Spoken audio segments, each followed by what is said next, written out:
অত হাসলে পড়ে যাবে। টফিটা কেমন খেতে? টফি না, ললিপপ। ও হ্যাঁ, ললিপপ। ললিটপ। আরে হ্যাঁ বাবা, ওই তো ললিপপ। দিদি, আমাকেও দাও না। হ্যাঁ, নাও।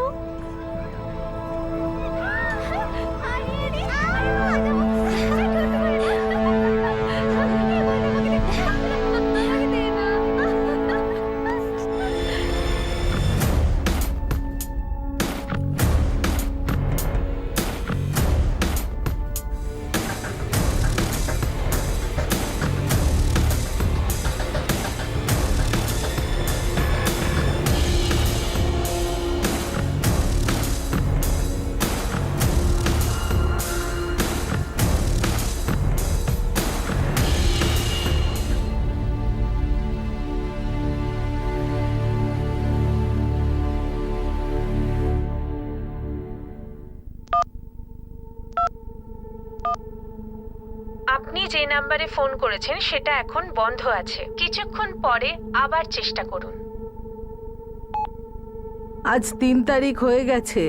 আজকেই যদি তুই ভাড়াটা না দিস তাহলে আমি ডিপোজিট থেকে কেটে নেব, আর দেরি করে পেমেন্ট দেওয়ার জন্য সুদও কাটবো।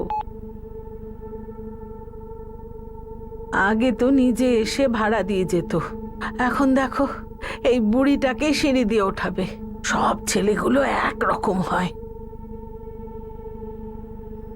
কোথায় গেল এই রতনটা? রতন, অনেক হয়েছে বুঝেছিস? 2 মাস হয়ে গেল তুই ভাড়া দিসনি, আর দরজাতেও দেখছি তালা দেওয়া। অন্তত পক্ষে আমায় এটা তো বল, তোর আর ওই ঘরটা ভাড়ায় চাই নাকি চাই না? আর তো ডিপোজিটের মধ্যে 1 মাসের ভাড়াই শুধু বাকি আছে।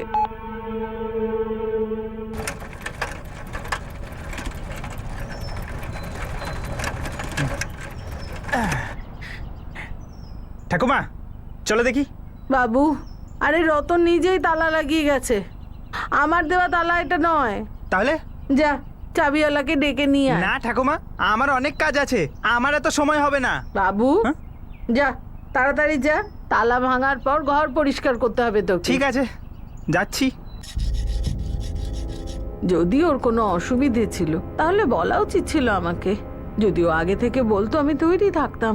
আর নয় তো কি অরুণা কাকি, একটা সত্যি কথা বলি, এই রতন আছে না, ওকে না একটু ঝামেলাবাজ বলে মনে হতো আমার।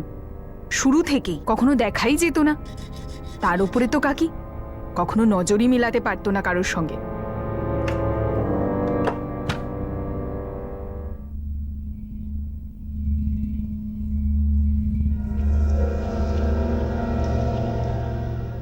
ঠাকুমা, তোমার ভাড়াটা মনে হয় সত্যি সত্যি বাড়ি ছেড়ে চলে গেছে। দেখো পুরো ঘরটাই খালি রয়েছে। হ্যাঁ রে। ঠাকুমা, তুমিও কি কোনো গন্ধ পাচ্ছ? হ্যাঁ রে, পচা মাছের যেমন গন্ধ হয় না সেরকম গন্ধ ছাড়ছে।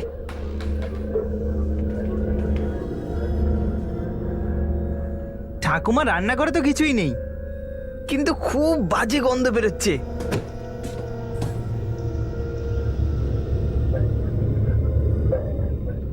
না, বাথরুমে তো কিছু নেই, কোথা থেকে আসছে এই গন্ধ? ঠাকুমা, এই ড্রাম থেকে আসছে না তো?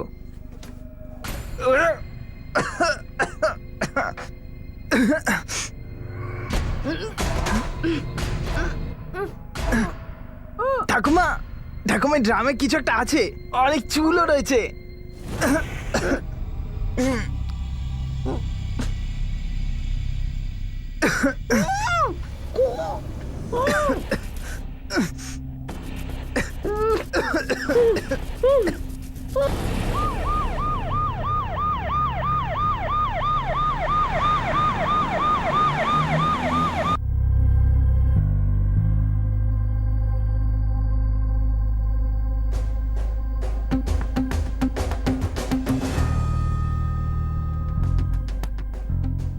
স্যার, রতন তো একলাই থাকতো, ওর সঙ্গে যে কোনো মেয়ে থাকতো আমি জানতাম না তো।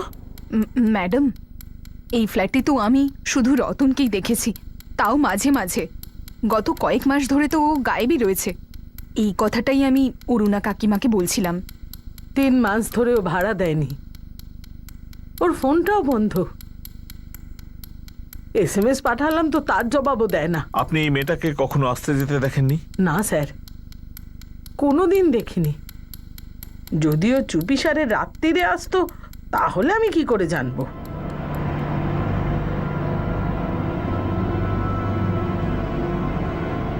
মেয়েটার চেহারা তো একদম বোঝাই যাচ্ছে না স্যার। আর ওই রতনকেও ঠিক মতো চিনি না। 3 মাস ধরে রতনের ঘর বন্ধ, হতে পারে 3 মাস ধরে লাশ ঘরবন্দি। কোনো গন্ধ টন্ধ কেউ পায়নি? যদি না এসে থাকে তো কি করার আছে? তুমি রতনকে চেনো? আগে না স্যার। 2015 নভেম্বরে যখন এলো একেবারে ভোলা ভালা ছিল। প্রত্যেক মাসে খামের মধ্যে টাকা ঢুকিয়ে 1 তারিখে নিয়ে আসতো। আলতু ফালতু কথা না, কিচ্ছু না, নমস্কার করে চলে যেত। এই 3 মাস ধরে যে ওর কি হয়েছিল কি জানি স্যার।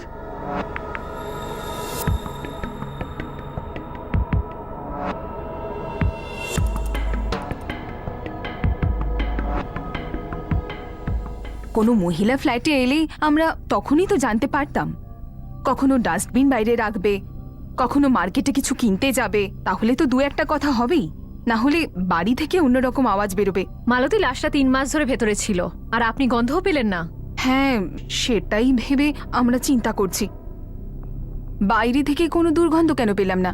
রতন কি করতো? ও আমাকে কখনো কিছু বলেনি, আর আমিও কখনো জিজ্ঞেস করিনি। স্যার, ঘরের মধ্যে এমন কিছু নেই যা এই রতনের সম্বন্ধে কোনো ইনফরমেশন দিতে পারে। অরুণা দেবী, এই যে ফোন নাম্বার আছে রতনের, এটা ছাড়া অন্য কোনো নাম্বার আছে ওর কাছে? আমার কাছে তো এই একটাই নম্বর আছে, তাও তো 3 মাস ধরে লাগছে না। কখনো বন্ধ থাকে তো কখনো আউট অফ রেঞ্জ। সেই জন্য আমি ওকে মেসেজ পাঠাতাম, কিন্তু তারও কোনো জবাব দিত না। স্যার, ওর দেশে চলে যায়নি তো আবার? ইউপির দিকে থাকতো। এগ্রিমেন্টের মধ্যেও ঠিকানা আছে আর ছবিও। সব কাজ আমি পাকাপাকি করি। এখানে কাগজটা রেখেছিলাম, কোথায় গেল? এই তো, এই নাও। এটা তো ইলেকট্রিসিটি বিল, এগ্রিমেন্ট তো অন্যরকম দেখতে হয়। হ্যাঁ, খুঁজছি। বয়স 25 থেকে 30-এর মধ্যে। আমাদের কাছে কোনো ক্লু নেই যে বডি কার। যে লোকটির ফ্ল্যাটে এই লাশ পাওয়া যায় সেই লোকটি 3 মাস ধরে গায়েব। ফ্ল্যাটে তালা দেওয়া ছিল। মার্ডার হয়েছে বেশ কয়েক মাস আগে। কোনো অস্ত্রের সাহায্যে কে মারা হয়নি। আমি বলতে পারি এই মৃত্যুটা গলা টিপে ঘটানো হয়েছে। আমাদের কাছে লাশের এই ড্রেস আছে, কিন্তু সেটার অবস্থাও খারাপ। ড্রামের জলে ফিনাইল মেশানো হয়েছিল। পেয়েছি, পেয়েছি।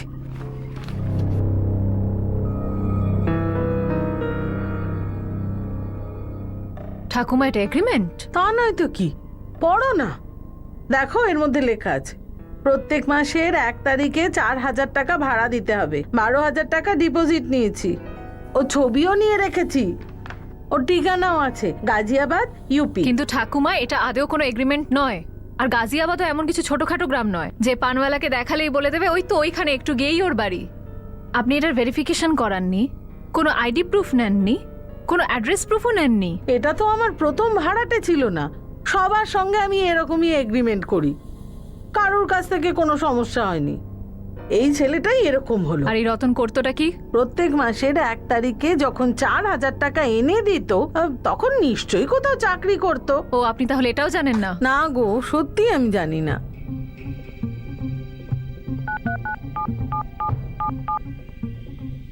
আপনি যে নাম্বারে ফোন করেছেন সেটা এখন বন্ধ আছে। আপনি যে নাম্বারে ফোন করেছেন সেটা এখন বন্ধ আছে। আপনি যে নাম্বারে ফোন করেছেন সেটা এখন বন্ধ আছে। কিছুক্ষণ পরে আবার চেষ্টা করুন। আপনি যে নাম্বারে ফোন করেছেন সেটা এখন বন্ধ আছে। স্যার 3 মাস ধরে এই নাম্বারটা সুইচ অন হয়নি। কেন করবে? মার্ডার হয়েছে তো। স্যার 3 মাস আগেও এই নাম্বারটা কমই ইউজড হয়েছে। নভেম্বর 2015-এ নেওয়া প্রিপেড। জুলাই 2016 পর্যন্ত 3টে নাম্বারে ফোন হয়েছে, তাও 1 মাসের গ্যাপে। এই 3টে নাম্বারে কন্ট্যাক্ট হয়েছে? নো স্যার, প্রত্যেকটা ফোন সুইচ অফ। এই রতন মিশ্রের কি হিস্ট্রি? স্যার সব পুলিশ স্টেশন বলে দিয়েছে, নো হিস্ট্রি। হিস্ট্রি তো আছেই, কিন্তু ক্রিমিনাল রেকর্ডে এন্ট্রি হয়নি। এবার হবে। গোখলে, এই যে 3টে লোক আছে যাদের সঙ্গে ওর কথা হয়েছে, এই 3জনকেই খুঁজে বার করো। এরাই ওই রহস্যময় রতন মিশ্রের হিস্ট্রি বলবে।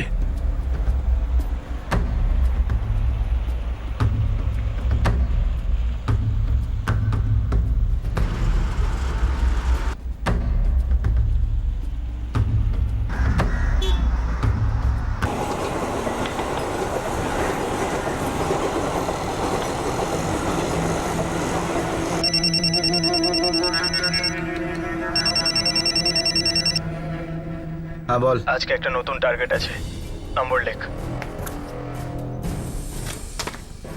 হ্যাঁ বল। হ্যাঁ 6 মাস রেন্টে ছিল একটা হাউজিং সোসাইটিতে, কিন্তু কেউ এক রত্তিও জানতে পারেনি যে সে কে, কি করে। আমরাও ক্লুলেস এই এক্সেপশনাল মার্ডারের ব্যাপারে, বাকি থাকে ভিকটিমের কথা। তো যে ইনফরমেশন এলো তার ব্যাপারে, সেটা আমাদের চমকে দিল।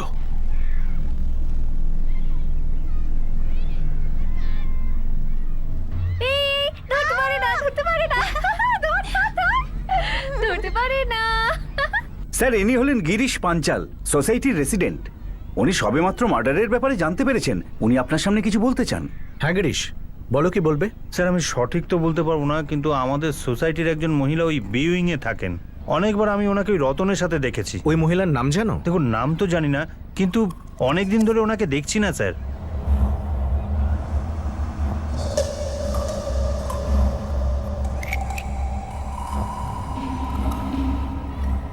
এই দুজনকে আমি অনেকবার একসাথে কথা বলতে দেখেছি স্যার। বি উইং এর কোন ফ্ল্যাটে থাকে সেটা কি জানা আছে? স্যার এক্ষুনি আমি জানতে পারলাম ফ্ল্যাট নাম্বার 301-এ থাকতো, কিন্তু স্যার তাতে তালা লাগানো।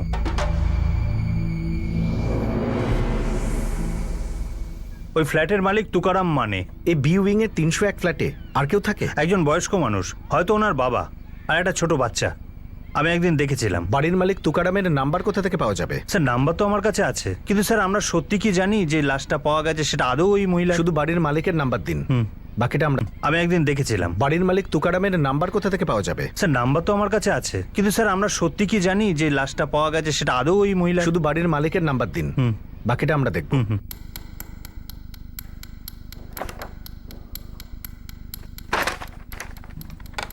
এটা কি সোসাইটির ফ্যাশন নাকি এই টাইপের এগ্রিমেন্ট করা? কোনো নোটিফিকেশন নেই, কোনো রেজিস্ট্রেশন নেই, তার উপরে একটাই লোককে দুটো ফ্ল্যাট দেওয়া হয়েছে ভাড়াতে একই সোসাইটিতে। না কোনো অ্যাড্রেস প্রুফ, না কোনো পুলিশ ভেরিফিকেশন, আর নাই বা কোনো আইডি প্রুফ, কিছুই নেননি আপনারা। মানছি যে আমার কিছুটা ভুল ত্রুটি হয়েছে স্যার। ডিসেম্বর 2015-তে রতন আমার কাছে এসেছিল, বলল অরুণা দেবীর ফ্ল্যাটটাও নিয়েছে, সেম সাইজেরই, ওই একই ভাড়া দেবার জন্য রাজি ছিল, আর প্রতি মাসের 1 তারিখে সেই ভাড়াটা দিয়েও দিত। তারপর 3 মাস আগে থেকে আর এলোই না। তো আমি তখন ওর ফ্ল্যাটে গেলাম, দেখি যে তালা দেওয়া রয়েছে। তো আমি তার পরেই আমার ফ্ল্যাটে গেলাম, বি উইংয়ে 301। তো প্রথমবার আমি ওই বৃদ্ধ লোকটাকে দেখলাম, যে কিনা আমার ফ্ল্যাটে থাকতো। রতন মিশ্র কোথায়? ওর ফোনটা বন্ধ কেন? কার কথা বলছেন আপনি? কে রতন? আরে যে এই ফ্ল্যাটটা আমার থেকে ভাড়ায় নিয়েছে সেই রতন। আর আপনি কে? আমি হলাম বসন্ত পারমার, কিন্তু রতন বলে কাউকে তো চিনি না। তো আপনি আমার ফ্ল্যাটে থাকছেন কি করে? আমি আমার মেয়ে আর নাতনির সঙ্গে এখানে থাকি। মেয়েকে ডাকুন, ও হয়তো রতনকে চেনে। ও হয়তো জানে, কিন্তু 15 দিন হলো বাড়িতে ফিরেই আসেনি। এই যে কাকা, কি আরম্ভ করেছেন বলুন তো? দেখুন, আমি আপনাকে চিনি না, আপনার মেয়েকে জানি না, কিন্তু যে এই ফ্ল্যাটটাকে আমার থেকে ভাড়ায় রেখেছে ওই রতন, যাকে আমি চিনি, তাকে আপনি চেনেন না। আর ওই শালা রতন তো পালিয়েছে। আমার মাথায় তো কিচ্ছু ঢুকছে না ভাই। আমি ডিসেম্বর মাস থেকে আমার মেয়ে আর নাতনির সাথে এখানে আছি। আপনার মেয়ে গত 2 সপ্তাহ ধরে নিখোঁজ, আর আপনি ওটাকে নিয়ে কোনো চিন্তা করছেন না? চিন্তা কেন করব না ভাই, আমার তো কষ্টে বুক ফেটে যাচ্ছে। দেখুন, আপনি আমার ফ্ল্যাট থেকে এক্ষুনি বেরিয়ে যান। আপনার নম্বরটা দিন তো। স্যার, আমি ওই বসন্তবাবুর নাম্বারটা নিয়েছিলাম। তা পরের দিন যখন ওকে ফোন করেছি, ও জিনিসপত্র সব প্যাক করছিল। তো তারপরে ও নিজের নাতনিকে নিয়ে আমার ফ্ল্যাট ছেড়ে চলে গেল। তারপরে আমি নিজের তালা লাগিয়ে দিয়েছি। এই বসন্ত পারমানের নাম্বার দিন আমাদের। হ্যাঁ স্যার। নিজের ফ্ল্যাট দিয়ে দিলেন ভাড়াতে, তারপর একবারও দেখতে গেলেন না যে সেখানে কে থাকছে, ফ্ল্যাটটা কি অবস্থায় রেখেছে। ভাড়াটা তো রতন মাসের পর মাস দিয়ে যেত না, তো ওখানে যাবার কোনোদিন কোনো প্রয়োজনই হয়নি আমার কাছে। এই বসন্তর মেয়ে প্রতিমা, এর কোনো ডিটেলস আছে আপনার কাছে? কোনো নাম্বার, ফটোগ্রাফ, কোনো কিছু? না ম্যাডাম, আমি তো ওদেরকে চিনতামই না স্যার। অদ্ভুত ব্যাপার তো আপনাদের। একদিকে চিৎকার করে বলতে থাকেন যে শহরে ক্রাইম বাড়ছে, থাকাটাই দুষ্কর, আর নিজেকে দেখুন বিনা রেফারেন্সে একটাই লোককে দুটো ফ্ল্যাট দিলেন একই সোসাইটিতে, আর সে লোকটা মার্ডার করে চলে গেল। আপনারা কেউ জানেন না সে লোকটা কোথায় থাকে, কি করে। আর সব থেকে বড় কথা, দুজন বাড়িওয়ালার একজনও কেউ সেই ফ্ল্যাটে থাকে না, যাতে সূত্র পাই কেস সলভের জন্য।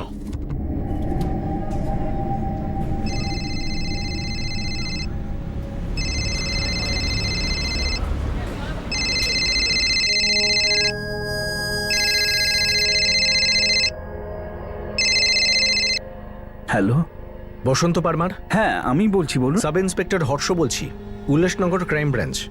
আপনার মেয়ের নাম কি? প্রতিমা সোলাঙ্কি স্যার। কিছু জানতে পেরেছেন? এখনো বাড়ি ফেরেনি? না স্যার। আপনি এখন কোথায়? বাড়মেরে। আমি আপনাকে বলেছি না যে আমি বাড়মেরে ফিরে যাচ্ছি, আর আপনারা তো বলেছিলেন যে যখনই খবর পাবেন আপনারা আমাকে জানিয়ে দেবেন। আপনি কমপ্লেন করিয়েছিলেন? হ্যাঁ, 12ই জুন, যেদিন থেকে কাজ থেকে ফিরে আসেনি। আর ফোনটা যখন বন্ধ বলছিল ওর, তখন আমি 13ই জুন কমপ্লেন লিখিয়েছি। আমরা পুরো থানের পুলিশ স্টেশনে ভিকটিমের এজ আর তার ড্রেসের ডিটেলস পাঠিয়েছি। আমরা খবর পেয়েছি স্যার। তাহলে আমাদের কেন ইনফর্ম করা হয়নি? প্রতিমা সোলাঙ্কির মিসিং কমপ্লেনে তার ফাদার ক্লিয়ারলি মেনশন করেছিল ভিকটিমের এজ 26 বছর, তার অরেঞ্জ কালারের স্যুট ছিল আর হোয়াইট রঙের ওড়না। সরি স্যার, চোখ এড়িয়ে গেছে। কি করে চোখ এড়িয়ে গেল? 13 জুন কমপ্লেন লেখা হয়েছে। তারপরে এই কেসটার কি প্রোগ্রেস? প্রতিমাকে পাওয়া গেছে? আমরা প্রতিমা সোলাঙ্কির কল রেকর্ড চেক করেছি স্যার, কিন্তু ওর থেকে বেশি কিছু পাইনি। যাকেই ফোন করেছি কেউ ওকে চিনতে পারছিল না স্যার। প্রতিমা ব্যাংকে কাজ করতো, সেখানে খোঁজ নিয়েছেন? স্যার, বসন্ত পারমার তো এটাও জানতো না যে তার মেয়ে প্রতিমা কোন ব্যাংকে কাজ করে। তবু আমরা উল্লাসনগরের সমস্ত ব্যাংক চেক করেছি, কিন্তু প্রতিমা কোনো ব্যাংকে কাজ করতো না স্যার। তার জন্যই কেস আর আগে এগোয়নি স্যার। আগে এগোনো উচিত ছিল কেদার। ওই সোসাইটিতে আমরা একটি মেয়ের ডেড বডি পেয়েছি, সেখানে খোঁজ নেবার চেষ্টা করেছিলে? প্রতিমা যে ফ্ল্যাটে থাকতো তার মালিককে? রেন্ট এগ্রিমেন্ট কার নামে হয়েছে? বসন্তবাবু জানিয়েছেন 2 সপ্তাহ ধরে থানায় ঘুরেছেন তার মেয়ে প্রতিমার ব্যাপারে খোঁজ নেবার জন্য। সত্যি এটা? হ্যাঁ স্যার। আর তুমি তাকে খালি হাতে পাঠিয়েছো। তুমি কি আন্দাজ করতে পারছো কেদার, ওই মেয়েটির খুন হয়তো 3 মাস আগে হয়েছে। ওই মেয়েটি প্রতিমা সোলাঙ্কি হলেও হতে পারে, আর এই 3 মাস পরে আমরা তার খুনিকে খুঁজতে বেরিয়েছি। সরি স্যার, চোখ এড়িয়ে গেছে। চোখ এড়িয়ে যায়নি, চোখ সরিয়ে রাখা হয়েছে। যেসব লোক বলে না পুলিশ তার নিজের কাজ করে না, গাফিলতি করে, হয়তো সেটা এই গাফিলতি। এ তো আমার মেয়ে প্রতিমার জামা। যেদিন বাড়ি থেকে শেষ বেরিয়েছিল এই জামাটাই পড়েছিল। শিখা, আমি সন্ধেবেলা এসে অনেক মজা করব, ঠিক আছে? ওকে মা।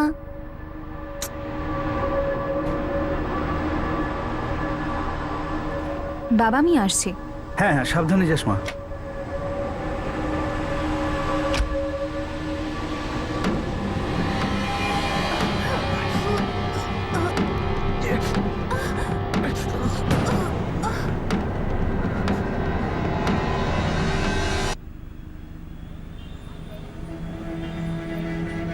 এই মেয়েটা টাকা।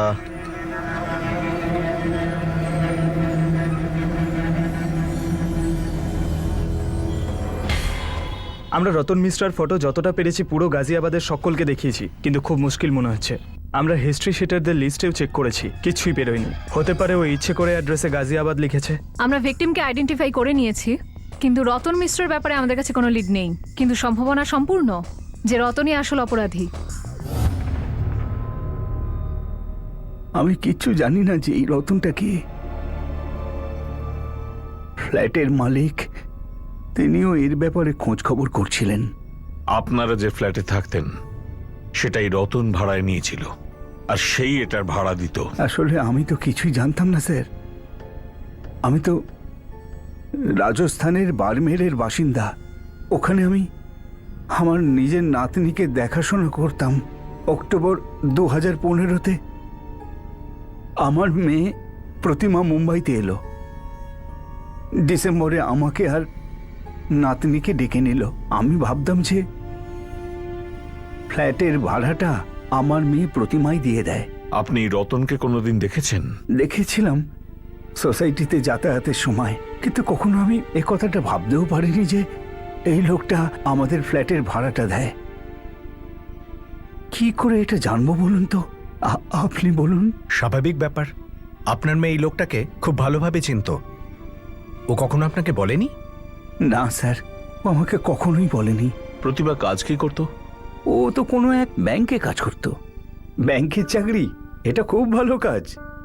হ্যাঁ বাবা, আপাতত জুনিয়র পোস্টে আছি, কিন্তু ভালো পোস্টের জন্য এক্সাম দেব। পরের বছর থেকে বোনাস, বাড়ির জন্য লোন সবই নিয়ে নেব। আমাদের 3 জনের ভবিষ্যৎ খুব ভালো হবে বাবা। আর শিক্ষার জন্য তো আমি খুব ভালো একটা স্কুল দেখেছি। ইন্টারন্যাশনাল স্কুলে যাবে আমার মেয়ে। কোন ব্যাংক, কোন ব্রাঞ্চ কখনো খোঁজ করেননি? না স্যার, প্রতিমা সে কথা কখনো বলেনি। শিখার বাবা? ওর নাম হলো অমিত সোলাঙ্কি, বারমেরে থাকে। স্ত্রী এখানে, স্বামী ওখানে? ছাড়াছাড়ি হয়ে গেছিল তো স্যার। 6 বছর আগে আমি বিয়ে দিয়েছিলাম ওদের। বিয়েটা ওদের টেকেনি, মেয়ে হবার পরও সম্পর্ক টেকেনি। শেষকালে প্রতিমাই ওকে ছেড়ে দেয়। এই সমীরের নাম্বারটা দিন।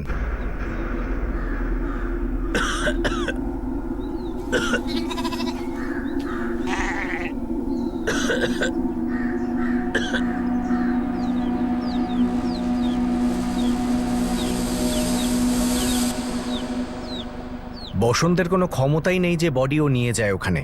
আমরা ওর শেষকৃত্য এখানেই করার সিদ্ধান্ত নিয়েছি।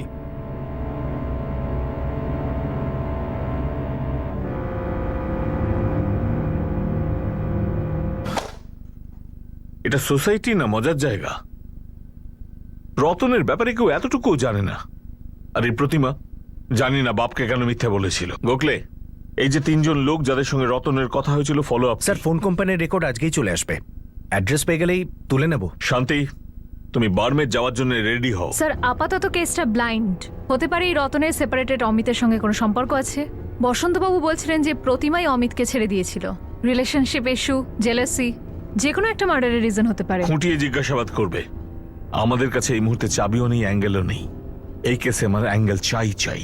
রতন আর প্রতিমার ব্যাপারে এখনো তুই কোনো খবর দিতে পারিস নি আমাকে। তুই যদি তোর কাজ চালাতে চাস তাহলে গর্ত থেকে এই 3 জনকে খুঁজে বের কর। মাজিদ, নরেশ আর গিরিধারী। রতনের ফোন থেকে শুধুমাত্র এই 3 জনের কাছেই ফোন গেছে। এখন 3 জনের ফোনই সুইচ অফ। যে অ্যাড্রেস পেয়েছি সেখানেও কেউ নেই। এবার এই 3 জনের মধ্যে একজনও বাঁচবে না। একজনকে তো আমি ধরবই।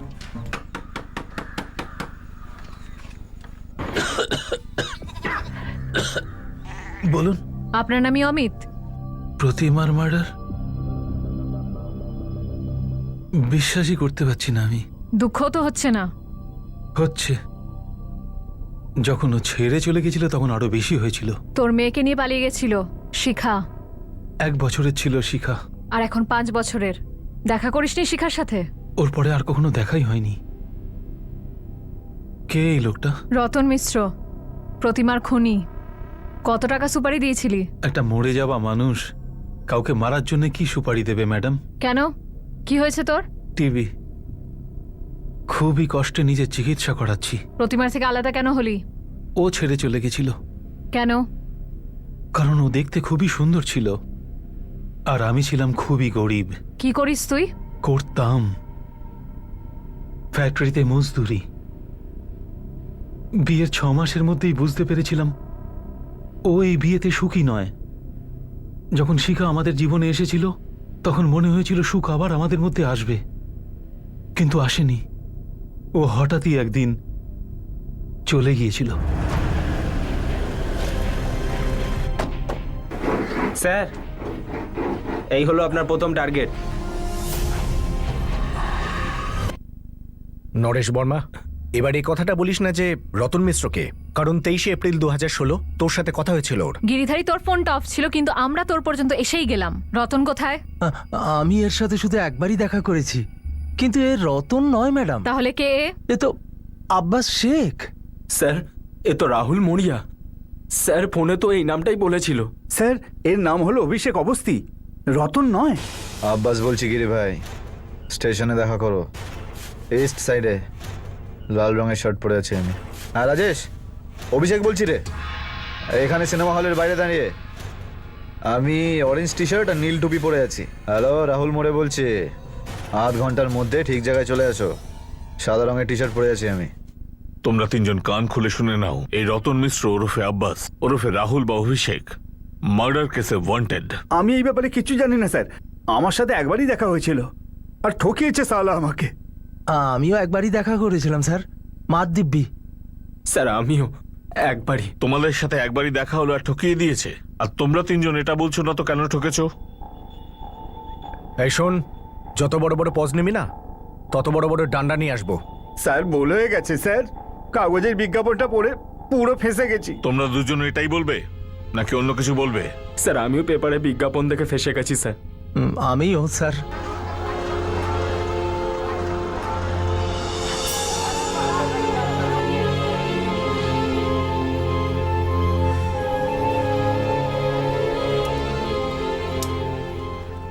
আরে যেমনটা চাইবে তেমনটা পাবে।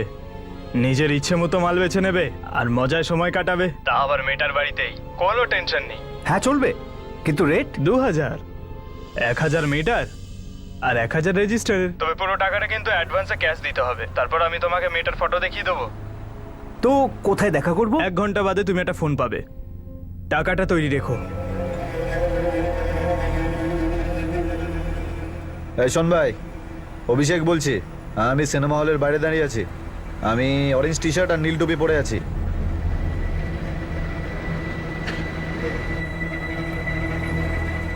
তুমি ফোন করেছিলে? অভিষেক, 2000 টাকা।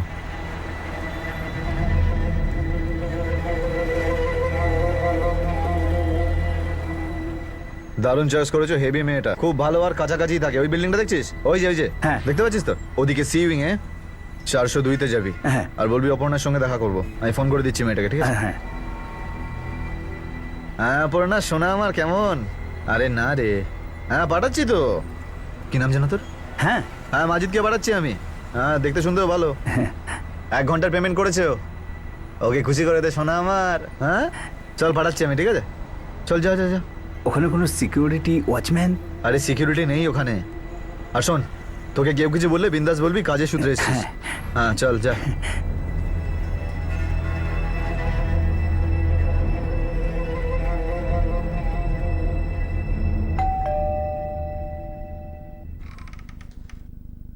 বলুন। অপর্ণা? কোন অপর্ণা? অভিষেক পাঠিয়েছে। ভাই আপনি ভুল ঠিকানায় এসে গেছেন, এখানে কোনো অপর্ণা নেই। ফ্ল্যাট নাম্বার 402, এটাই তো? আমার ফ্ল্যাটের নাম্বার তুমি আমায় বলছো? কিন্তু অভিষেক তো আমাকে এই ফ্ল্যাটের কথাই বললো। পুরো টাকা আমি গুনে দিয়েছি। কোন অভিষেক রে? কিসের টাকা বলছিস? ওই মেসেজের জন্য এসেছি। ফ্ল্যাট নাম্বার 402, এটাই তো? আমার ফ্ল্যাটের নাম্বার তুমি আমায় বলছো? কিন্তু অভিষেক তো আমাকে এই ফ্ল্যাটের কথাই বললো। পুরো টাকা আমি গুনে দিয়েছি। কোন অভিষেক রে? কিসের টাকা বলছিস? ওই মেসেজের জন্য এসেছি। স্যার আমার সাথে সেম টু সেম হয়েছে স্যার। সারসনগরের একটা কলোনিতে পাঠিয়েছিল।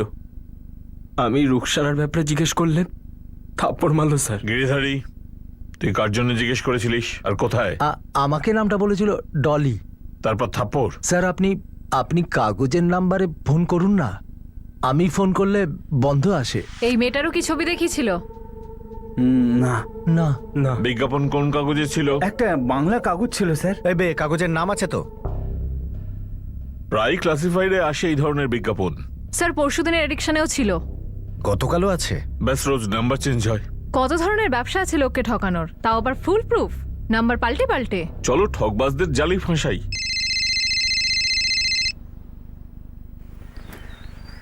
হ্যালো। হ্যালো, আপনাদের বিজ্ঞাপন বেরিয়েছে আজকের পেপারে। হ্যাঁ হ্যাঁ বলো। মানে ওই মাসাজ। শুধু মাসাজই করাবে নাকি মজাও করবে? হ্যাঁ হ্যাঁ। কত টাকা লাগবে? 3000, 2000 মিটার আর 1000 রেজিস্টারের। এমনিতে এটা সেফ হবে তো? মানে বলছি কোনো ঝামেলা হবে না তো? আরে রাস্তার ধারে দাঁড়িয়ে কি বিজনেস করছে নাকি আমি? যদি সেফ না হতো তাহলে কি খবরের কাগজে আমরা বড় করে অ্যাড দিতাম? আচ্ছা ঠিক আছে ঠিক আছে। মানে কোন জায়গা, মানে কোনো হোটেল টোটেল ওই আর এরকম কিছু? না না, মেটার বাড়িতেই হবে।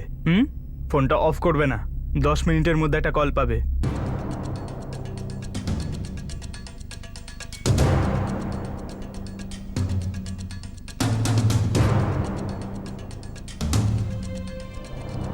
হ্যাঁ চন্দন বলছি।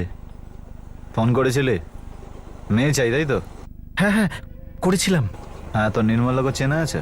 হ্যাঁ একদম চিনি। ওখানে যে 332-এর বাস স্টপ আছে ওখান থেকে 100 মিটার দূরে দাঁড়িয়ে থেকো। আমি 20 মিনিটে আসছি। আর সাদা টুপি আর চশমা পরে আছি আমি। ঠিক আছে, আমি ঠিক সময় পৌঁছে যাব। আচ্ছা নাম কি যেন বললে তোমার? ললিত।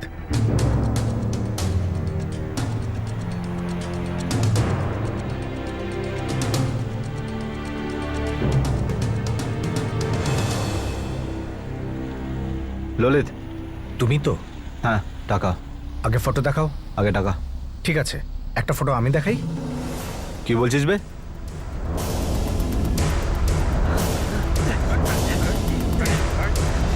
চল।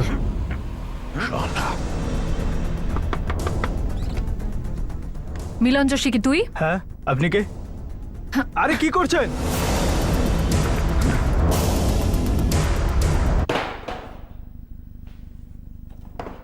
তো ইন্ট্রোডাকশন হয়ে যাক। নো নকল নাম। ও বলছে যে ওর নাম বিজয় সিং। মিলন যোশী, তোর কোনো আসল নাম আছে? আমার আসল নাম মিলন যোশী, কিন্তু ওর আসল নাম কিশোর, কিশোর পরদেশি। এর আসল নাম হলো প্রতিমা সোলাঙ্কি। আর আসল ব্যাপার হলো ও তোকে চিনতো। কি নামে চিনতো আর ওকে মার্ডার করবার বিশেষ কারণটা কি? দাঁড়ান সাহেব, আমি মানছি যে আমি ওর সঙ্গে মিশে লোককে ঠকাই, কিন্তু এই মেয়েটার ফটো আমরা কখনো ব্যবহার করিনি। আমি তোকে চিনিও না স্যার। এই মার্ডারের সঙ্গে আমার কোনো সম্পর্ক নেই। মায়ের দিব্যি বলছি। তোর কোমরের জোর পরে দেখছি, ছেড়ে দিলাম। এবারে তোর ব্যাপার কিশোর, 1 ডজন নকল নাম। স্যার, প্রতিমা আমার অ্যাডভার্টাইজ দেখে এসেছিল, ফোন করেছিল মিলিন্দকে। হ্যাঁ, ফোন করেছিল, কিন্তু স্যার আমি জানতাম না যে এদের মধ্যে কোনো চক্কর চলছে। হ্যালো।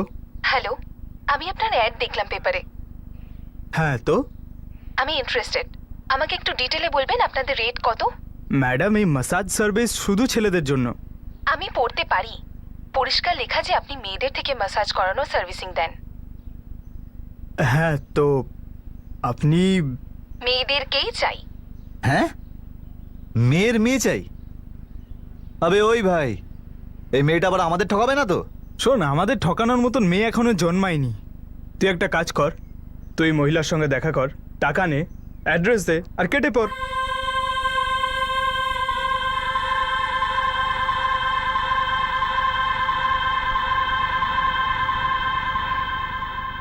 প্রতিমা।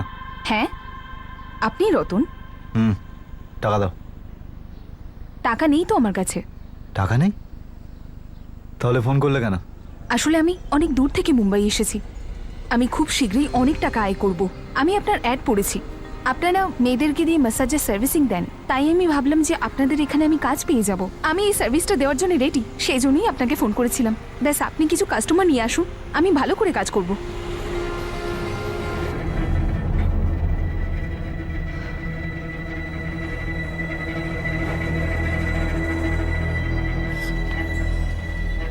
কিন্তু ফোনে তো ওই লোকটা আমাকে বলেছিল যে 1000 টাকা রেজিস্ট্রেশনের আর 2000 টাকা মেয়ের। আমি 1500 টাকা আমার পার্টনারকে দিয়েছি, ও কমিশন পেয়েছে তোমার থেকে। মিথ্যে বলেছে। তাহলে পরের বার থেকে আমি 2000 টাকা করে পাবো তো?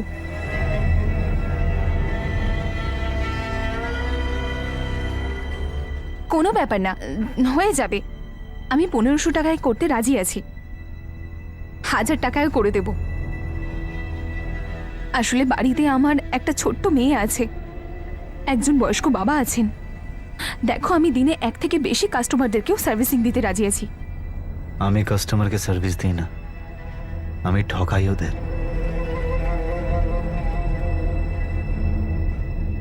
আমাদের কাজ কি আর কিভাবে হয় সবকিছু বলে দিয়েছিলাম আমি প্রতিমাকে।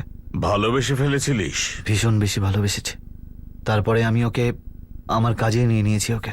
শালা বিশ্বাসঘাতক, আমার পেছনেই। রে চুপ করে বস। তোরা দুজনে মিলে লোককে ঠকাস, আর তোর এই ঠক বন্ধু তোকে ঠকিয়েছে। স্যার, ও যেখানেই যেত ফাটিয়ে ইমপ্রেশন পড়তো ওর। লোক খুব তাড়াতাড়ি মেনে যেত। কারোর থেকে তো 3000-এর নামে 5000 টাকা নিয়ে আসতো। এবার বুঝতে পারলাম তুই ওকে কেন খুন করলি। চিটিং করছিল স্যার আমার সাথে। আমি ওকে ফ্ল্যাট কিনে দিয়েছিলাম ভাড়াতে নিয়ে, ওর ফ্ল্যাটের ভাড়াও দিতে থাকি। ওকে মন খুলে টাকা দিতাম যাতে নিজের সন্তান এবং বাবার খেয়াল রাখতে পারে। তারাও এখানে সেটেল হয়ে গেছিল, এবং এই সব কিছুর সত্ত্বেও ও বেটা আমাকে ঠকাচ্ছিল। মুকেশ। হ্যাঁ। শালিনী, চলো।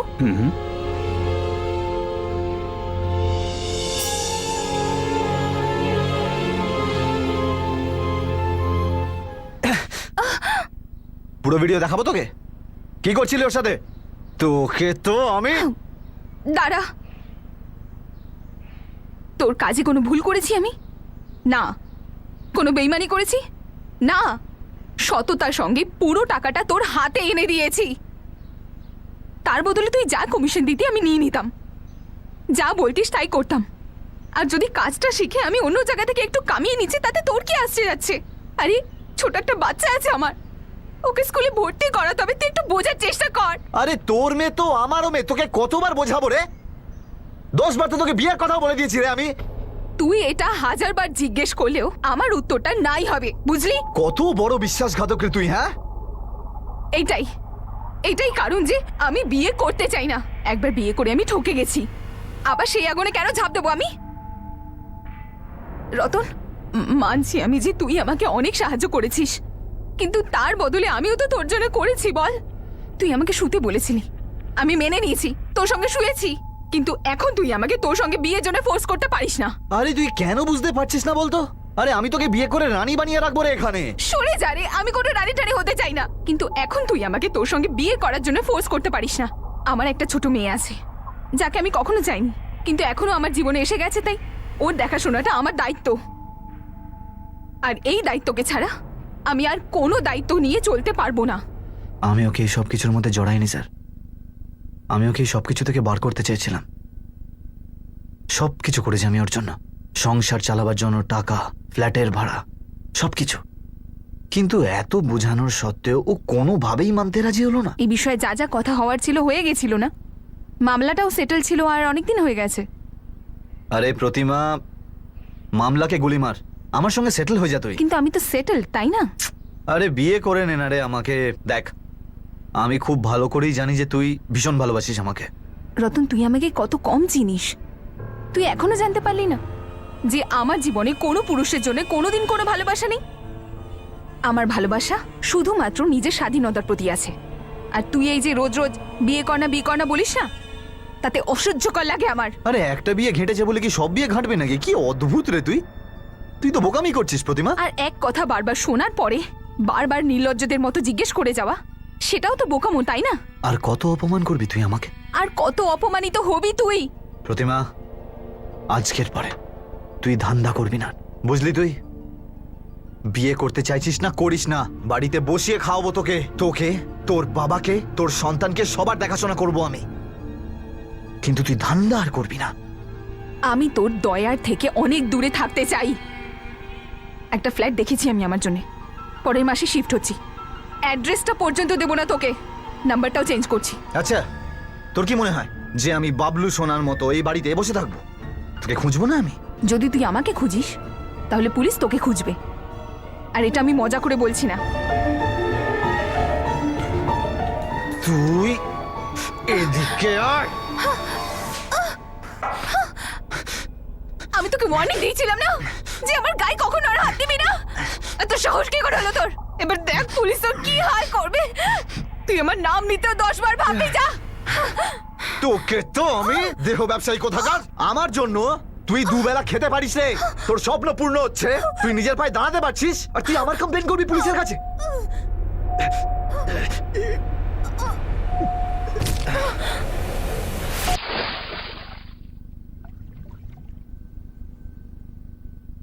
এটাই ছিল তোর জবরদস্ত প্রেম, যাকে তুই নিজের হাতেই গলা টিপে মেরে দিলি, তারপর আবার ঠকাতে শুরু করলি যেন এর আগে আর কিছুই হয়নি।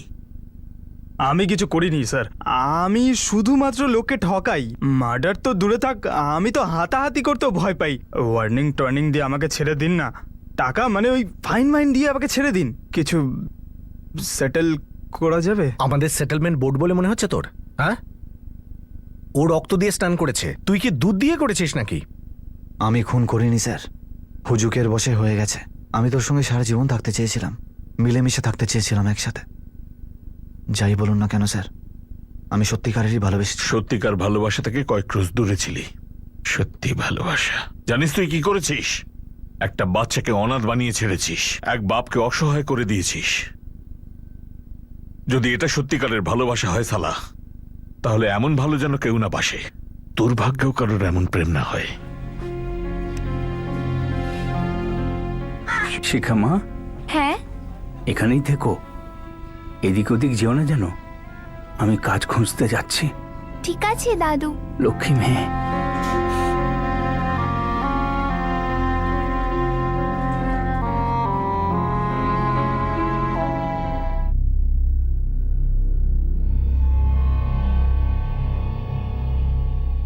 আর ওই মিলন যোশী, ফ্রড আর চিটিংবাজির জন্য তাকে অ্যারেস্ট করা হয়নি? তার বিরুদ্ধে কোনো অভিযোগ নেই, কারণ কোনো অভিযোগকারী সামনে আসেনি। সেই মার্ডারে যুক্ত ছিল না। স্যার কিন্তু ও অনেক লোককে ঠকিয়েছিল। 3 জনকে তো আপনিও কোশ্চেন করেছিলেন। অভিযোগ তো প্রমাণিত হয়নি। সবাই তাদের দ্বৈত জীবনটাকে লুকোতে চেয়েছিল। স্যার যে ধরনের অ্যাড ওরা দিত, এমন 1 ডজন অ্যাড দেওয়া হয়, নামি দামি নিউজ পেপারেও দেওয়া হয়। এগুলো সরাসরি প্রস্টিটিউশন রিলেটেড হয় না, কিন্তু ঘুরিয়ে ফিরিয়ে তো হয়।